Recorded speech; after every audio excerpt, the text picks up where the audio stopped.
All right, welcome to Halitics. I'm Hal Ginsberg. It looks like we're broadcasting, we're live, so that's all good. I hope you'll subscribe, and if you're on the fence, watch yesterday's live stream. I thought it was outstanding. Carlos is so good. Close friend, former fellow organizer, and so it's always great to have his wisdom, his view, which is different in some ways than mine, although we're pretty similar, as you could tell, I think, from watching. He'll be on in a couple of weeks. Don't fret if you want more Carlos and you're wondering if he'll be back. Yes, he will be in just 2 weeks, and we'll be discussing race-specific remedies. That's an area where we're not quite on the same page, and so I look forward to a little bit of a more I don't want to say heated, because we never get that angry. At least I never get particularly angry with Carlos at all. But I doubt there'll be too much heat, but maybe a little bit of spice, which would add, I guess, something to our live stream. I hope you'll join me. It's kind of a special Thursday free-for-all today. By the way, the phone number there, 240-242-5646. Would love to talk to you today. And as I mentioned, kind of reprise some of the issues we brought to the table over this week in a free-for-all, because tomorrow I'm very, very excited to have Alyssa Layton on. I should say she is also, like Carlos and like me, an organizer or former organizer. And we'll tell you more. I'll give you more about her bio tomorrow. But what's exciting, especially about having Alyssa on, is that she was one of the very, very brave protesters at a Jamie Raskin rally, specifically his kickoff event was it earlier this week? Maybe it was Sunday in Silver Spring, very, very close to my house. So we're going to talk to Alyssa about why she and some other, I think all women, maybe not, some other women were there to protest Raskin's ongoing support for the state of Israel and presumably the genocidal acts committed by the Israeli military. Well, they're ramping up. I was a little surprised, frankly, speaking of, and by the way, again, don't forget, if you can, please do click subscribe. Let me see if I can get that subscribe button up there for you in just a moment. Yeah, and then we'll, it's always exciting to have the subscribe now button, or does it just say subscribe? And I just, stole this from some website. It was public domain, and you can see the little bell ringing. So that's to click notifies. Well, then you'll get notifications when I go live. I'm being disingenuous. Is that the right word? A little bit disingenuous to claim I was surprised. But, Biden did say earlier this week that we might get a ceasefire sooner rather than later in the Middle East. And so it was a bit of a surprise. You can see just updated 10 minutes ago. This is New York Times. Middle East crisis in chaotic scene. And I don't know why this has happened several times. My light goes off, and I think there's some kind of weird thing. I have this light. I may have to replace it. It only seems to go off when I'm live streaming, so there may be some energy draw. I'm not really clear that is causing it. I'm going to see if I can figure out a different way. So we don't have that slight change in the lighting. I added lighting to make for a better live stream. Sorry for the digression there, but it is a little disconcerting when that light ring just simply flips off. And I may have to send this back and get a new one. I don't know. Anyway, so really, really, really bad is what's happening in Israel, Gaza. But Israel occupying Gaza, and many killed and wounded as Israelis opened fire. So a bit of a surprise, maybe. Again, I'm being a little bit disingenuous. Biden announcing at the beginning of this week that he thought a ceasefire might be imminent. And this was questioned by everybody because of the Michigan primary on Tuesday, where, there's been a lot of pushback against Joe Biden among Democrats with an argument, vote uncommitted, and the uncommitted vote did much better than the low bar that was set by the uncommitted organizers. They claimed that 10,000 uncommitted votes would be a win, Well, they got 100,000, and that does sound very impressive until you realize Joe Biden still got over 80% of the Democratic primary vote, which is better by a significant margin than Trump got. And even if you say, well, Trump is being contested, right? So that's why his vote totals were lower. This is one of Trump's strong states, clearly.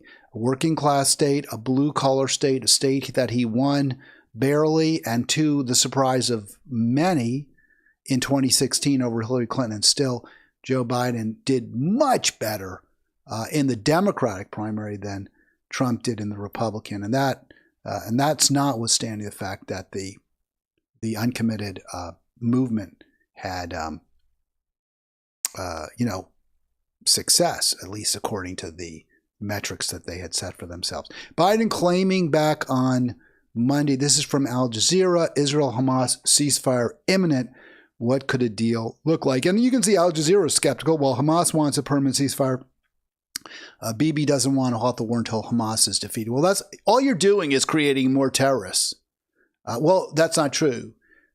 The Israeli Defense Forces aren't just creating more terrorists. They're killing Palestinians at an unprecedented rate. And it's horrific. It's atrocious. These are genocidal acts at a very minimum. And I'm prepared really to say, and I go back and forth, and I've called it genocide. That's a very, very, very strong word. And I think it should be limited to the most awful actions by people, by humans against other humans. This looks awfully like one, though, doesn't it? I mean, the Israelis are bombing areas where they've told Palestinians they should go to be safe. They're creating a famine. They have destroyed hospitals. They claim that residential areas are riddled with tunnels, and then they can't find any. They've claimed as kind of a defense, they fabricated all manner of sexual assaults by Hamas on October 7th, claims that have fallen apart under very slight scrutiny. So when you look at all of that, and remember, the Nazis would claim Jews committed all sorts of crimes to justify what they were doing. And I'm not saying, of course, October 7th, the Gazans did, in fact, the Hamas organization did commit terror. They did commit a crime against Israel. That's not fake. That's not false. That did happen. But that has been also used very largely pretextually to justify killing now 1 out of 73 Gazans and putting them in all in close to death. Is this something that Joe Biden can overcome? Because his coalition is far more troubled by the genocidal acts of Israel and are full-throated, unmitigated support for it. It's hard to know.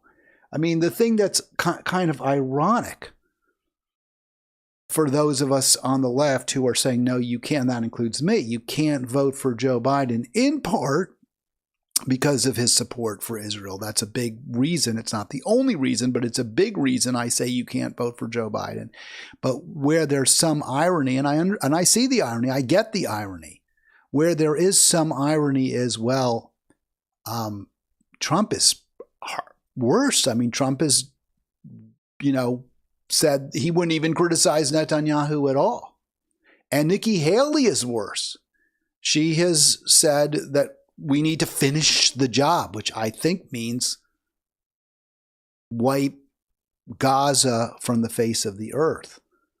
So there's a bit of irony when progressives like me, who are so in despair at what Israel is doing, and in despair at our president and our Democratic Party's failure to condemn Israel, failure to demand. There are a number of quote progressive Democrats in Congress who are calling for a ceasefire. None are prepared to condemn Israel's behavior. None are prepared to say, no, it's not just a ceasefire, we're going to cease all aid to Israel. And not only are we going to cease all aid to Israel, we're going to intervene to protect Gazans, because that's what we should be doing. That's really what a decent moral nation would do. And no one's calling for that. And for those reasons, I don't support Democrats. I don't consider myself to be a Democrat. Yeah, I'm registered as a Democrat. So if you want to fight me on that, yeah. By the way, call me, 240-242-5646. Would love to discuss this with you. But the irony, again, is as bad as Biden is, and he's really, really, really bad. Yeah, Trump would, at least with regard to Israel, supporting what Israel is doing, Trump would be even worse. Maybe he'd be better on Ukraine, although Aaron Mate made a pretty interesting statement that the Mike, the military-industrial complex right now, is hedging bets, wants to get that $61 billion or whatever number it is, enormous number of military aid online going forward to perpetuate the endless war there. The Mike is really dedicated to doing this right now in Ukraine because there's concern that Trump might, cease the hostilities, or at least withdraw our, because when I say cease the hostilities, you could say, well, but how could Trump do it? How could the U.S. cease the hostilities? It's Ukraine. It's Russia that are engaged, not the United States. How could the U.S. cease them? Well, obviously, if we exerted very strong pressure on Ukraine, they would stop. Just as we could stop Israel from killing Gazans, and we could stop Israel's genocide against Gaza and the Palestinians if we had the will to do it. If our Democratic Party had the will to stand up to AIPAC and the military-industrial complex, the weapons manufacturer, sure, we could do it. I think what Aaron Mate was saying on the Gray Zone just earlier. I was watching a live stream or a video from them that the Mike really wants to overcome the Republican opposition right now to that $60 billion because they're concerned Trump might just say we're not doing this anymore if he gets elected. But then Mate said, but who knows? We don't know. Trump is such a wild card that he's so inconsistent that it's quite possible that he will reconsider. Someone will persuade him that, in fact, we need to keep going after Russia and Putin, as many of you believe we need to, and very, very wrongly, in my opinion. So I thought that was a really interesting point, because even where I say Trump might be better, might actually have a good policy, which is we get out of Ukraine, we can't be sure of that. We can't be confident of that. And you could say, well, then can we be confident that he would be all in for Israel? I don't know. Maybe he wouldn't be. Maybe not. Maybe Trump. I mean, it's hard to be worse than Biden on Israel because he frets, he rubs his hands together, but he doesn't do anything. He says he has an idea there's an imaginary ceasefire. Could you be worse than Biden? Maybe a little bit worse. Trump's rhetoric is worse.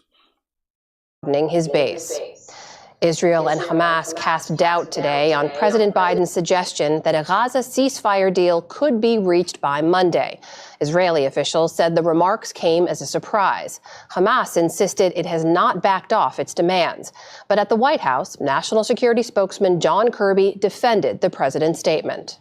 He certainly shared with you his optimism that we can get there in hopefully short order. But he also said, it's not all done yet. And you don't have a deal until you have a deal. We don't have one right now, but we believe that we are getting closer. And while we don't want to sound too sanguine or Pollyannish about it, we do think that there's been some serious negotiations. All right, so that's what John Kirby said a couple of days ago when he was questioned. What about this deal? We do believe, is what he said, there have been some negotiations. Well, either there were negotiations or there weren't.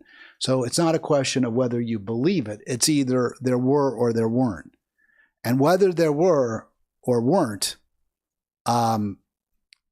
Gaza's exploding again. And the explosion is right in the face of the Gazan people, of the Palestinian people, of women, children, men, civilians. This is, it's a moral crisis of our time. It's not the only one. You know, as deadly, as wrong-headed, as cruel, as vicious as the Israeli reprisals have been, there aren't as many dead Gazans yet as there are dead Ukrainians and Russians as a result of this Russia-Ukraine war that we are perpetuating. But the percentage of Gazans is so high now, 1 in 73, that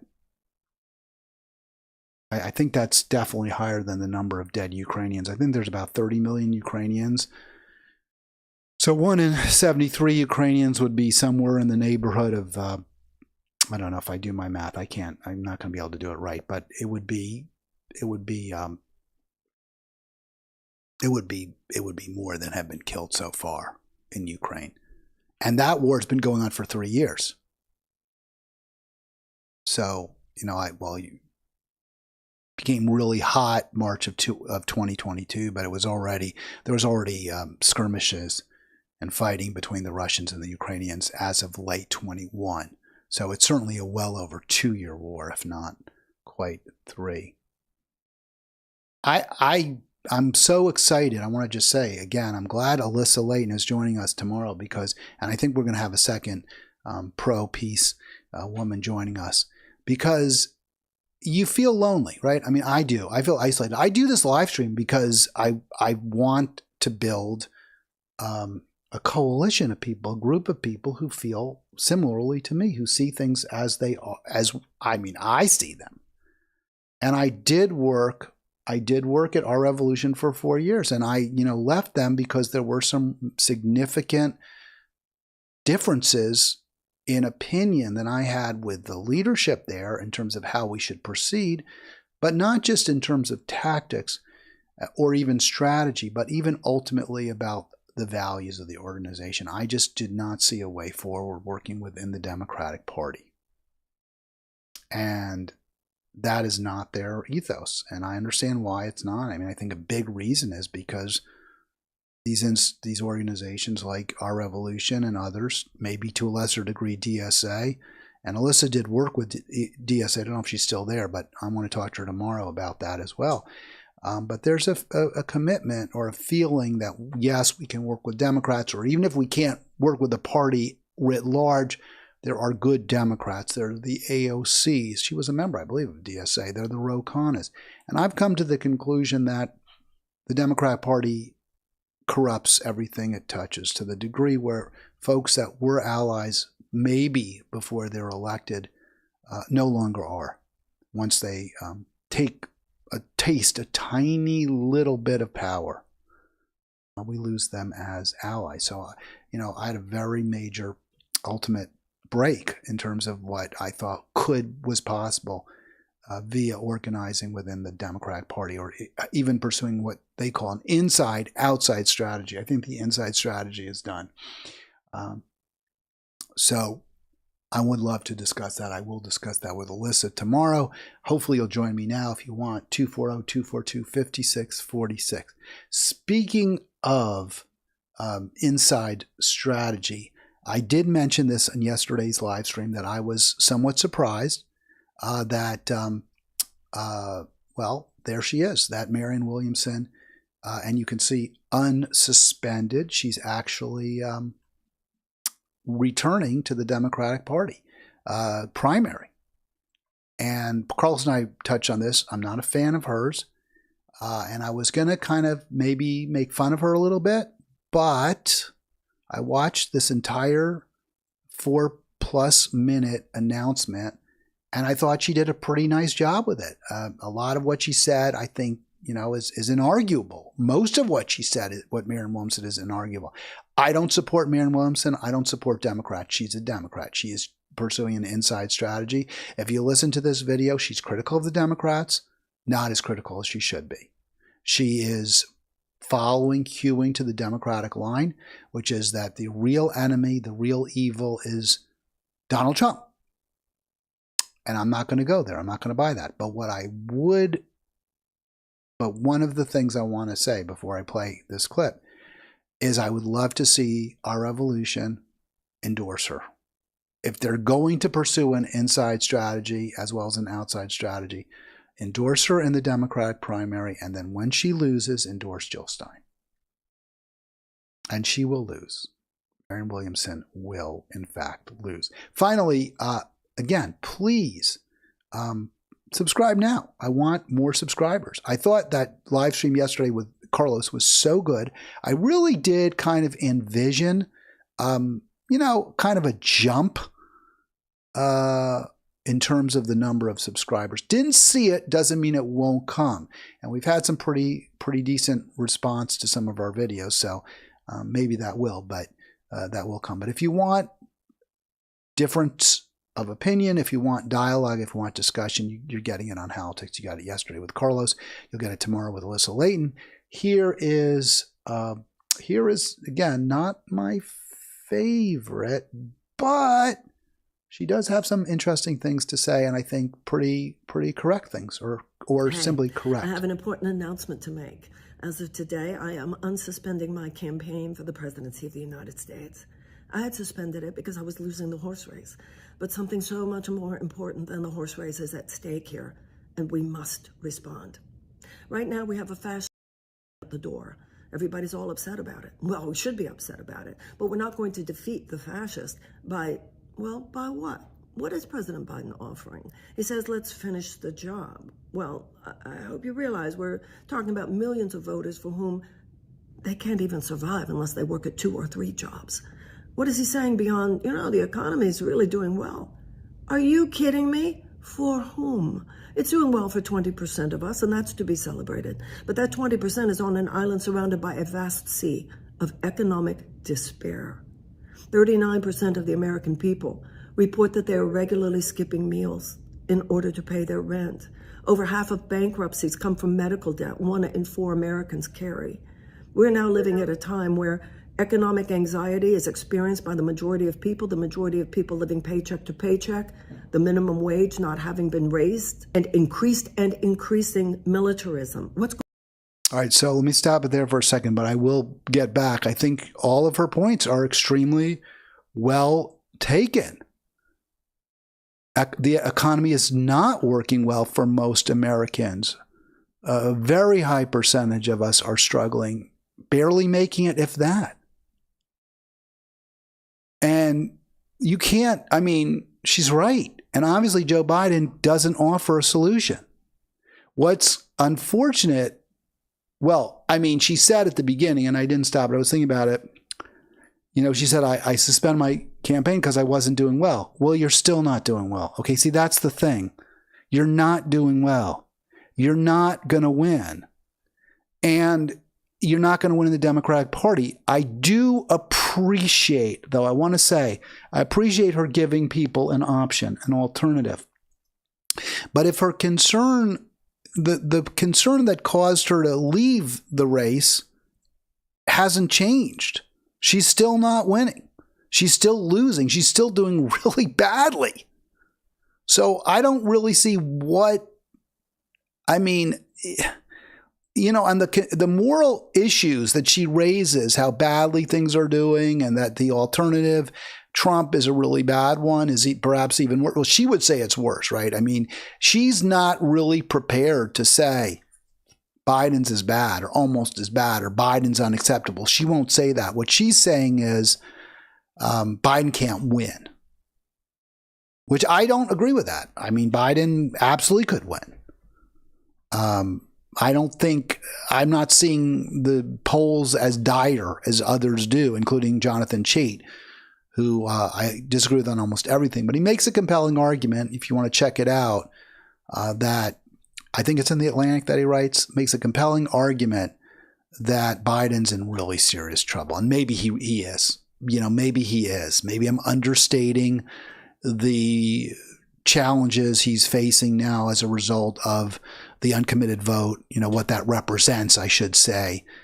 Maybe I'm understating how solid the support for Trump is, the 45%, 48%. Maybe I'm understating that.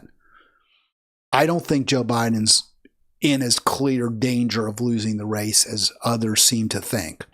But I would also just caution that Marianne Williamson's, the issues that she says have brought her back haven't changed. They're exactly the same as they were before. The Gaza war, the poverty, the impoverishment of the American worker and middle class.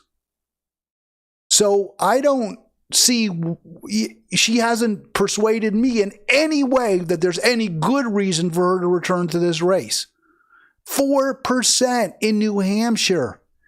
She was outpointed by almost five times by Dean Phillips, who's a nothing. He's a nobody. He's less famous than she is. And they both got crushed by the Joe Biden write-in vote. He wasn't even on the ballot. How does Marianne Williamson think? I mean, she's a joke. And I think the real issue, and what she could have done, what she should have done, is come outright and endorsed Jill Stein. But she won't do it. She's a Democrat. She's not going to do that. That's what she should have done. All right, 240-242-5646. But she is in the race again. And so if you're a Democratic organization, if you pursue, as Our Revolution claims, this inside-outside strategy and all that, then go ahead, then endorse her. Endorse her because she's better than Biden. And why, by the way, is she doing this in the end? If she's clearly has no shot, she's still doing really badly. There's no groundswell. There's no one saying, oh, we need Marianne Williamson to be to be president. So why do this? I think it's because she looked at that uncommitted vote and she thought, well, you know what? If I stay in the race and if I can get some delegates, then maybe I have, there'll be a brokered convention or something will happen and they'll have to turn to me. And I'll tell you right now, that's a pipe dream. It's not going to happen. There's no chance. But I do want to, if it's not Joe Biden, it'll probably be Kamala Harris. And if it isn't Kamala Harris, it'll be maybe Gavin Newsom and then another black woman or another woman of color who will be on the ticket with him. But it's not going to be Marianne Williamson. What's going on here? Well, I'll tell you what's going on here. We the people basically don't own this country right now. Abraham Lincoln said that people who died in the Civil War for the Union had died so that a government of the people, by the people, and for the people would not perish from the earth. It's perishing now. So, agreed. Right? I mean, we've pretty much lost our democracy. We're involved in these overseas wars, which we don't like. And I understand people think Israel should get to clear out Hamas. I understand that because of the media bombardment telling us how evil, how awful, how cruel Hamas is. We're not really recognizing how awful, evil, and cruel Israel is. But even there, I bet you if you said, should we be giving Israel all this military support? I'll bet most people say no. We don't want war. We don't want endless war, and we don't want to be backing it. And even if there was support for it, because it's manufactured consent by the media, by, even the Democratic left, people like Jamie Raskin are manufacturing consent. The job of our leaders really is to lead us to a better place. I mean, that's why I think, we want them. We elect people like if we voted for Bernie Sanders, we hoped, maybe it was a vain hope. I guess it was a vain hope that he would, if he won, he would lead us to a better place. People whose job is to focus on policy, legislation, the future, will make decisions that maybe are better than we could make given our limited knowledge, given our obligations to our own careers. And yet both parties make awful awful judgments, awful decisions. And they do it because it's in their interest, because they view it as in their own personal interest and often in their party's interest, but not in our interest. On our watch. We're a government for all intents and purposes of the corporations, by the corporations, and for the corporations. And we need a president who says this. And we need a president who lays down an agenda and says, we're going to turn this thing around. So you notice how she says the government is by and for the corporations, and then she says we need a president who says this. She doesn't say we need a president who isn't of, by, and for the corporations. That's because she's not going to call out Joe Biden. She's not going to say Joe Biden himself is corrupt. Joe Biden himself is captive by the weapons manufacturers, by the oil and gas and coal industry, by the offshorers and the student loan corporations and the financial services industry. She's not going to say that. And that's why she shouldn't be president. If for no other reason, and there are other reasons, right? I mean, she's a some sort of weird self-help person. You know, I totally reject that. I think that tells you that she's a charlatan. She's a phony. But everyone in politics is a phony to a degree. And if she's going to say the right thing and pursue the correct policies, and she's somewhat credible, you know, I would choose her over a Joe Biden. But I don't have to make that choice, and I'm not going to make that choice. I'm going to choose Jill Biden. Jill Stein, not Joe Biden or Marianne Williamson. But if you're going to vote Democratic, I don't know, there's no one less bad than she is. Just remember, she's not going to take on the duopoly. She wants to be part of it. We're going to take an economic U-turn. Who inspires the American people? We can do different. We can do better. That's what it is to make this country great again, to return it to a time when we actually had a thriving middle class. And you don't do that with Donald Trump's policies. You do that with Medicare for all. Notice how she doesn't say you don't do that with Donald Trump's policy. She says that. But notice how she doesn't say, and you don't do that with Joe Biden's policies. You don't do that with the Democratic establishment's policies. You don't do that with AOC's policies. She says you do that with Medicare for all. Who's championing Medicare for all in the Democratic Party? Who? You're running as a Democrat, right, Marianne? Who in the Democratic Party is for Medicare for all? Because I don't know anybody. I know there's like this Medicare for all coalition. Every last one of them voted for Hakeem Jeffries to be their leader. Somebody who's completely opposed to Medicare for all will never put it up for a vote. And before that, they refused to force the vote when the speaker was Pelosi, Mama Bear. So why are you presenting your platform, which I agree with, why are you presenting it as though it's a Democratic Party platform? It's not.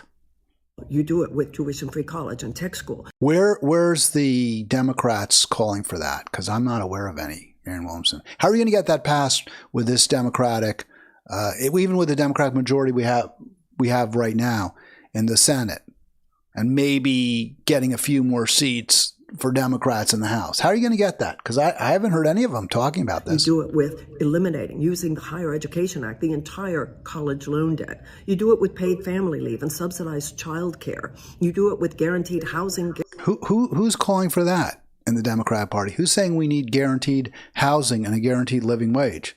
I guess Bernie said it. He's not even a Democrat. He calls himself an independent who caucuses with the Democrats. So if you were going to run as a committed leftist Democrat taking on the Democratic Party, I would get it. But you're not doing that. You're presenting yourself as the candidate who can beat Trump, not as the candidate who's going to make a sea change in the way government operates. But again, as weak as you are, you're not as bad as the others. Guaranteed living wage, guaranteed sick pay. We change this world. We make it more beautiful. We have to respond to Donald Trump's dark vision of possibility. But no comment about Joe Biden's dark vision. Joe Manchin. How about Joe Biden's dark vision where he green-lighted the Mountain Valley Pipeline? Or the Willow Creek carbon bomb? Or all those LNG facilities on the Gulf Coast, or the billions and billions that have gone to Ukraine, which, by the way, I understand you supported. I mean, you said you did. You said you supported Biden's policy there. And it took you a long time to really come out against what Israel's doing in Gaza. So when you talk about Donald Trump's dark vision possibility, what about the Democratic Party's dark vision? We need to have a peace academy as well as a military academy. We have to have armies of peace builders as well as armies of military personnel. Why do we have to have all those armies? You say as well as armies of military personnel. I agree. We need a defense. But you present it as though, and all of the above, like when Barack Obama said, well, we need clean green energy as well as dirty fossil fuel energy. We need a Department of Peace, but we also need a Department of War. We need a Department of Peace to slowly, to supersede our military-industrial complex, to reduce and ultimately, hopefully, eliminate the need for these large armies. We need to get out of the empire business altogether. She doesn't say that. So I bring this to you because I know there are people who think, oh, she's so great, she's this, she's that. No. She's basically just another somewhat progressive Democrat. She's another AOC who doesn't have an office. We need to play peace games, not just war games. Why do we have to play war games at all? Learn to wage peace. And we need to end America's war on drugs. We need to have a ceasefire now. We need to have reparations. We need to have policies that actually expand opportunities and thus expand the economy and expand the possibilities for the future for our children and our children's children. We need to ramp down, not keep ramping up fossil fuel extraction. We need to take this country in a direction of hope and possibility and regeneration. I mean, this is sort of more of a wish list. There isn't really specifics how to do these. Mostly good things or all good things. I mean, she did talk about Medicare for all, which is really good. She talked about guaranteeing housing, which is really good. But a lot of this is more just aspirational. And, most people are going to just roll their eyes, as I do, especially with her somewhat dramatic presentation. That is the vision that will defeat Donald Trump, not let us finish the job. And also, again, she presents this as we have to defeat Donald Trump, not we have to defeat the duopoly, the military-industrial complex. So I can't take her seriously because she is adopting the Democratic frame, which is if we just defeat Donald Trump, everything's going to be all right. Well, you know what? We defeated Donald Trump in 2020 and everything ain't all right. There are 30,000 plus dead Gazans. We have been observing permanent stalemate, trench warfare in Ukraine, which we're supporting. The climate catastrophe has become a full-blown climate holocaust. This is all after we defeated, as part of the defeat of Donald Trump. So, no. We're watching a car crash in slow motion here. Everybody knows it. Some people would say, oh, Ms. Williamson, you're delusional.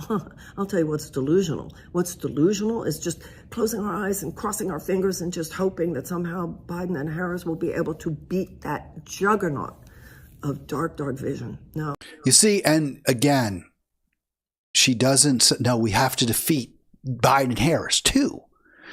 They have to go down too. It's not just enough to defeat Trump. And so this is, again, and I mean, we've heard enough. I've done enough of that. She says a lot of good things. There's a lot of positive policy in there. I think there's the progressive left Democrats get what would be the right policies. They really kind of do. But they don't have the willingness, the courage of their convictions. They're not going to fight for them. They're not going to fight against the corporate evil, the stranglehold that's taken away our democracy, within both parties. So yeah, no. All right, you're listening to Halitics again. I'm Hal Ginsberg. Maybe a little bit of a shorter program. because, yeah, I've got a few things I've got to get done this afternoon, and I got out to you what I really wanted to, which is things, well, I do want to talk just a bit about the climate holocaust, but there isn't a progressive vision, certainly not within the Democratic Party, that's going to win this thing. And when I say win, I mean defeat both parties, defeat the establishment in both parties, defeat the elites in both parties, the corporate controllers, the puppeteers. That's not there, at least not in either party. And we see the fruits of the current oligopoly in endless war, in genocide, and in climate holocaust. I keep bringing these facts out because we cannot lose sight of what our ongoing offloading of government to the fossil fuel industry has led to. And we see now, after we had the hottest year on record, which was last year, we see that this January was the hottest ever for the world's oceans. And the temperatures are continuing to rise. It doesn't seem real. I guess some people are going to say, "Oh, well, we'll get more plants. We'll probably get more algae as a result of this." The current biodiversity that we still have evolved with the climate within a relatively narrow range. That's how all life evolves within its environment. And as the environment changes, the organisms evolve to meet the new challenges that they are confronting in a new environment. And this generally occurs over thousands, tens of thousands, hundreds of thousands, millions of years. Every now and then there's a really very, very significant climate shift in a very short period of time, like when the asteroid hit the Earth 65 million years ago. I think that's off the coast of Mexico, Yucatan area, and blots out the sun, throws up so much debris that the sun's blotted out for weeks, months at a time, maybe years. And so it gets really cold quickly, and the giant creatures that inhabited the earth at that time die out because there's not enough plant life to sustain them. So when there's a massive shift in climate, the creatures that have evolved over time for the relatively consistent climate that was in place start to die off or experience significant hardship. And that's exactly what we're seeing right now. Massive die-off, sixth grade extinction, not caused solely by climate change, but also by loss of habitat. And Joe Biden's response is to make us the number one, is to break Donald Trump's record for most oil and gas extracted. Joe Biden's response is endless war, even though the Pentagon is one of the number one sources of fossil fuel gas emissions. Marianne Williamson's parade of horribles, her focus on Donald Trump as the source of evil, is woefully inadequate given the challenges we face, given the fact that both parties are at fault. And that's why in the end, I say, well, there's an irony that I'm off, I'm a never Biden guy, never Biden Democrat, because the issues that I care so much about, Trump is arguably, certainly worse in terms of rhetoric on Israel. He's arguably worse. I don't say he is worse, but he's arguably worse on the climate holocaust because he's a denier. I'm sure he really knows it's true, but he, panders it to his base. But the Democratic response is so inadequate, is so actually harmful. It's not just that it's inadequate, it's actually destructive. That in the end, it doesn't matter between the two of them which one we elect. The only way we can make things better is to go in a different direction, is to come up with a different plan, because the plan we've had has been a complete and utter failure. All right, that's going to do it for me. I'll be back tomorrow with Alyssa Layton. We're going to be talking about Jamie Raskin and why he is so problematic as well. I hope you'll join us. And I hope I'll get some calls. I'm kind of disappointed. You know, I know my friend John gets busy, and I always think, well, maybe because he's been my steady. Had some other callers as well, but I always think, well, maybe he's dropped off because I know he disagrees with me on some of these issues. And my response is, hey, if you disagree, don't turn me off. Let's discuss. All right, that'll do it. You all have a great day and afternoon if you're on the East Coast, the rest of your morning if you're on the left, and hope to see you next time.